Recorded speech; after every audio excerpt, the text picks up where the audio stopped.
नमस्कार, मी ज्योती जीवन भोरे, नेमणूक cyber police station, Chhatrapati Sambhajinagar शहर.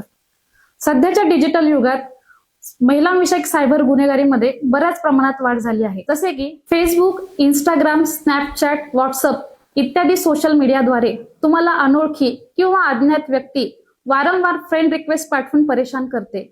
ती तुमचा पाठलाग करते. ह्याला सायबरच्या भाषेत स्टॉकिंग म्हणतात.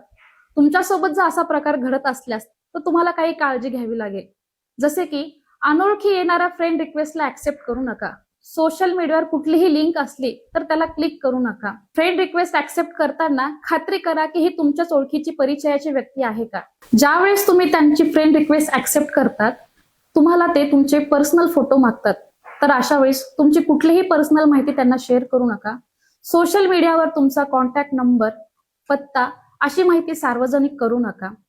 कुठल्याही अकाउंटला, सोशल मीडियाच्या कुठल्याही अकाउंटला पासवर्ड ठेवताना हा special character, number, small letter, capital letter इत्यादींचा वापर करून पासवर्ड ठेवावा, जेणेकरून तो समोरच्याला हॅक करता येणार नाही. तुम्ही जे काही सोशल मीडियाचे माध्यम वापरत असाल त्या माध्यमांना 2 स्टेप व्हेरिफिकेशन करा.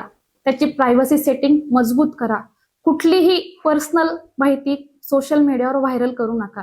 जर तुमच्यासोबत असे घडल्यास तुम्ही 1930 वर किंवा जवळच्या सायबर पोलीस स्टेशनला तक्रार करा किंवा www.cybercrime.gov.in यावर तक्रार करा. सजग राहा, सुरक्षित राहा. धन्यवाद.